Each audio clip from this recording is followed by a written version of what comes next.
여러분들 생소한 분일 거예요. 프란츠 브렌타노라는 철학자는 1938년에 태어나서 1917년에 돌아가신 분이에요. 근데 이분은 필라소피 오브 사이콜로지, 심리 철학이라고 요즘 번역을 할 수 있겠죠.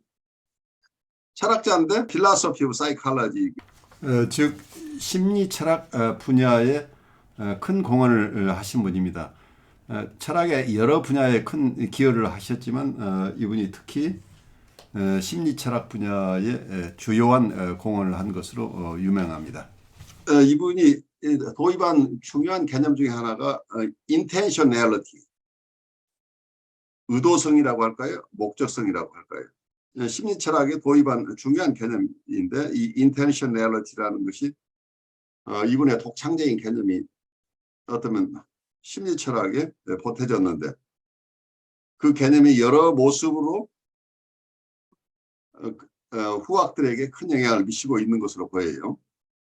이분도 굉장히 다양한 활동을 하신 분이에요. 그래서 이분이 그 마음에 대한 철학, 그리고 형이상학, 그리고 존재론, 윤리학이나 논리학, 철학사, 그리고 철학적 신학, 이런 아주 다양한 분야에 큰 기여를 하신 분이에요.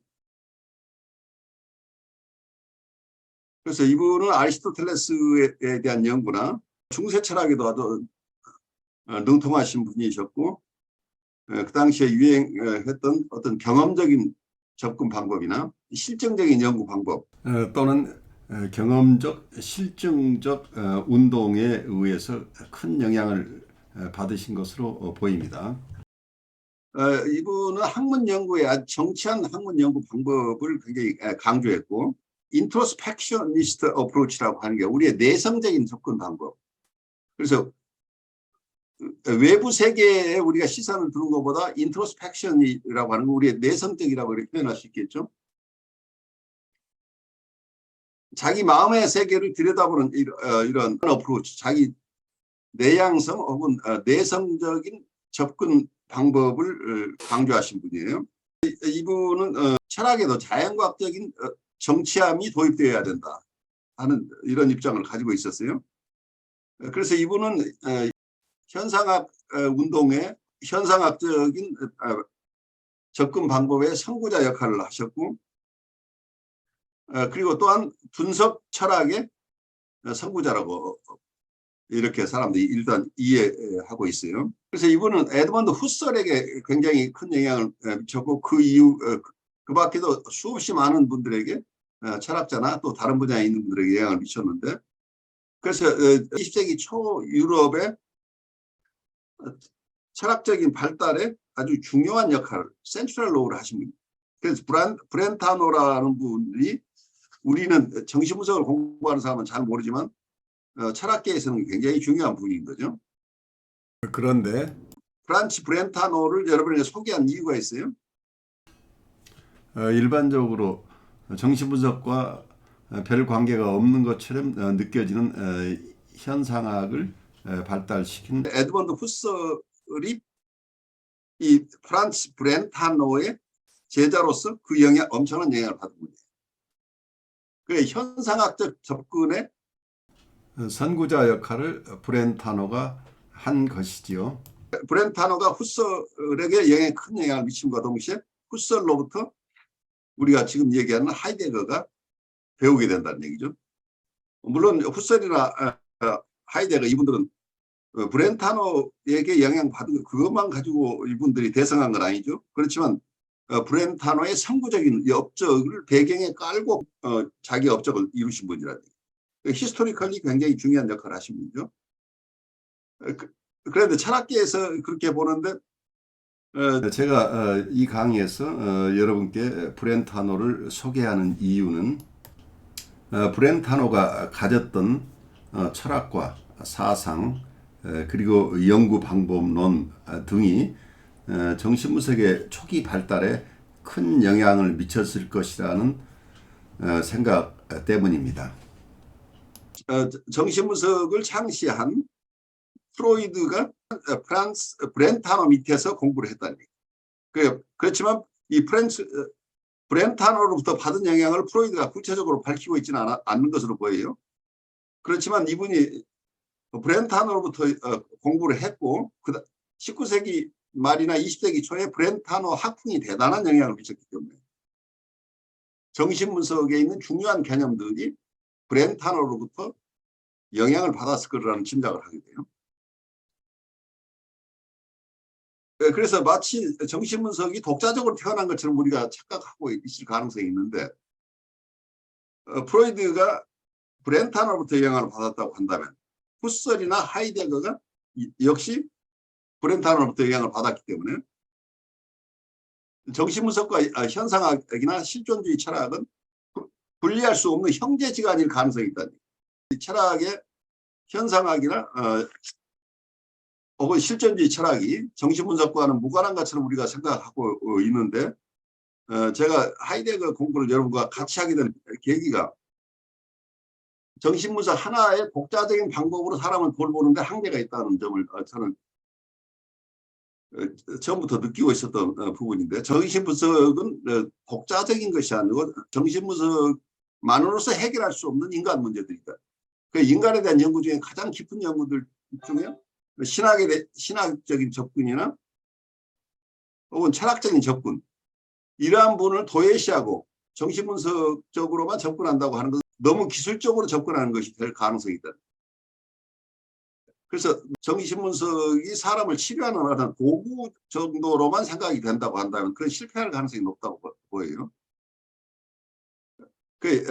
인간을 전반적으로 이해하고 자기가 성숙하는 과정을 충분하게 거친 사람이 다른 사람을 돕는 과정이 돼야 되는데 정신분석은 단순하게 어떤 치료의 기법이나 사람들을 사회생활 속에서 이해하는 기법 정도로 이렇게 슈퍼피셜하게 단순하게 이해한다고 한다면 우리 스스로 성장하는 데 한계가 있고 또한 우리가 만나는 여러분들을 돕는 데 한계가 있을 거라는 이런 생각이 들어요. 그래서 제가 어쩌면 실존주의 철학과 정신분석이라는 주제로 여러분하고 이번 겨울방학 동안 애써보려고 하는 부분이에요. 그래서 아마 여러분들이 조금 너무 많은 큰 자료를 방대한 자료를 보내드려서 여러분에게 뭐라고 할까 무슨 너무 많은 것을 요구하는 것처럼 이렇게 느껴졌을 가능성이 있는데 사실은 이 브렌타노 제가 보내드린 게 아마 30여 페이지 되는 자료예요. 여러분이 이거 다 소화할 수 있는 것은 아니고 단지 거기에서 제목만이라도 보시면 여기서 프란츠 브렌타노라고 하는 분이 후설이나 그리고 하이데거에게 영향을 미친 분으로서 그 연관성이 있다는 것을 아마 그 타핑만 봐도 알 수 있을 거예요.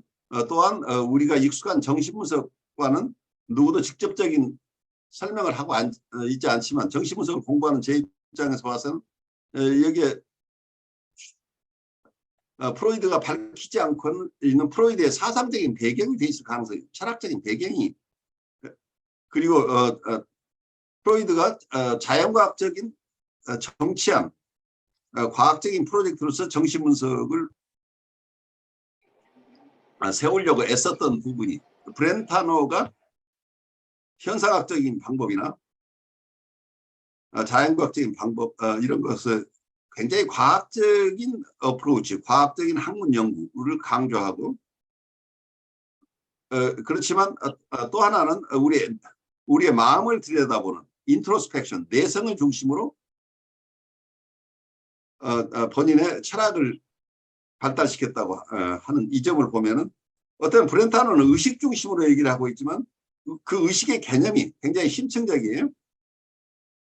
그래서 우리가 단지 이 브렌타노가 의식만을 가지고 인간의 마음을 이해하려고 했다고 이렇게 피상적으로 볼 부분은 아니고 이분이 의식이라고 하는 그 컨셔스니스 자체는 어쩌면 우리의 의식 속에는 1차적으로 우리가 어떤 생각을 한다고 하면 대상에 대한 생각과 동시에 부수적으로 자기에 대한 생각이 함께 일어난다고 이렇게 봤던 것으로 보여요. 그래서 어떤 면에서는 의식이 향하고 있는 것은 대상을 향하고 있지만 대상과 동시에 자기를 향하고 있다. 하나 아주 재밌는 개념이 여기 나와요. 그래서 브렌타노의 개념 속에 어쩌면 나중에 세상 속에 던져진 우리의 존재라고 하는 현 존재에 대한 하이데거의 개념의 어떤 씨앗을 그 속에서 볼 수 있는 것처럼 일단 보여요. 대상과 자기가 분리되지 않는다는 이런 개념이 그 속에 숨겨져 있죠. 우리가 의식하고 있는 것은 우리의 의식 컨셔스니스는 대상에게만 향하는 게 아니고 자기에게도 향한다 하는 이런 개념들. 그런데 폭넓게 컨셔스니스를 의식 철학을 발달시켰지만 그 의식의 폭이 다양하고 굉장히 깊어진다고 한다면 결국은 그걸 무의식이라고 부르건 부르지 않건 언컨셔스니스에 접근할 수 있는 길이 그 속에 숨겨져 있었을 가능성이 있죠. 그래서 프로이드는 이 무의식의 세계를 탐구했지만 브렌타노로부터 연구 방법론과 그리고 연구 대상에 대해서 큰 영감을 얻었을 것으로 보여요. 그런 점에서 같은 브렌타노로부터 공부하신 분들 중에 현상학이나 실존주의 철학을 대성한 하이데거를 우리가 깊이 연구하는 것은 같은 학풍에서 나온 정신분석을 우리가 깊게 이해하는 데 큰 도움이 될 것이라는 생각을 하게 된 거예요.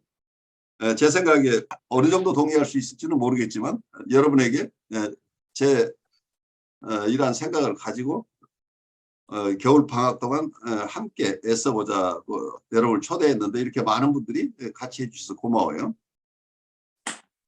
우선 우리 첫날 저희가 정신분석연구소에서 철학 그것도 누구나가 접근하기 어렵다고 생각하는 실존 철학을 정신분석과 함께 공부한다는 이 주제가 여러분들에게 어떻게 다가왔는지 그리고 다가오는지를 나누는 시간을 가지겠습니다.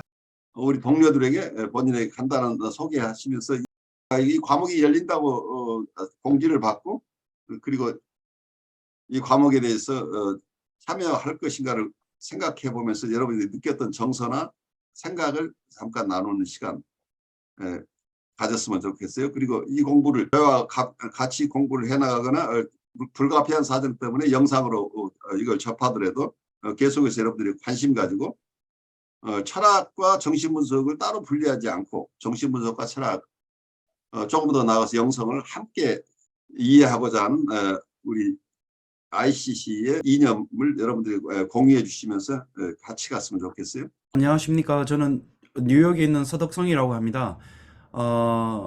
이 ICC에서 우리 또 교수님 통해서 정신분석을 공부하고 또 지난 학기는 또 사정이 있어서 제가 참여를 못했는데 근데 최근에 들어와서 저도 모르게 이 인문학하고 실존 철학이나 철학에 대해서 이 정신 분석하고 뭔가 연결이 있다 싶어서 찾아서 많이 좀 강의를 듣는 부분도 좀 있었고 또 과학 쪽에서도 뭐 양자역학이나 이런 부분에서도 좀 뭔가 필요성이 있어서 많이 좀 찾아서 듣는 그런 걸 좀 필요로 했었는데 교수님께서 연락이 오셔서 이번에 실존 철학 이 하이데거와 연결해서 강의를 개설하시고 함께 좀 한번 해보자고 하셔가지고 참 묘하게 그게 맞아떨어진 것 같았습니다. 그래서 저도 흔쾌히 아주 잘 됐다 싶어서 이번에 또 한번 새로운 도전으로 한번 시작해보고자 또 참여를 했습니다.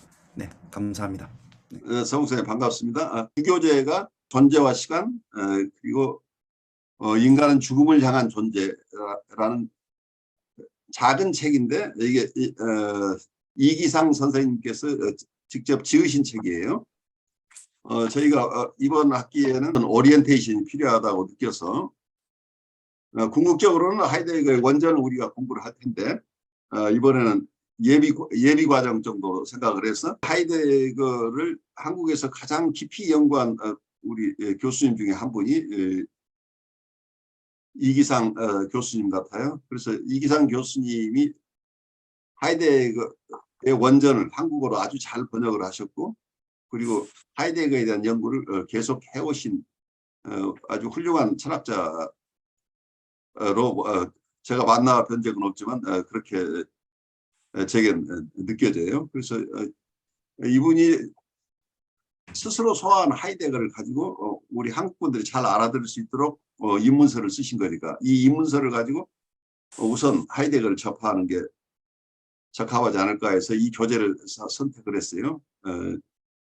그렇지만 여러분들은 이 부교재인 존재와 시간 번역본을 함께 여러분이 같이 보면서 따라오시면 좋겠어요. 그래서 준비가 되면 나중에 하이데거의 원전 번역본을 가지고 같이 좀 깊이 공부하는 시간을 또 다음에 마련하기로 하고, 이번 학기 동안에는 이기상 선생님이 지으신 이 입문서를 통해서 하이데거와 친해지는 시간을 갖도록 하겠습니다.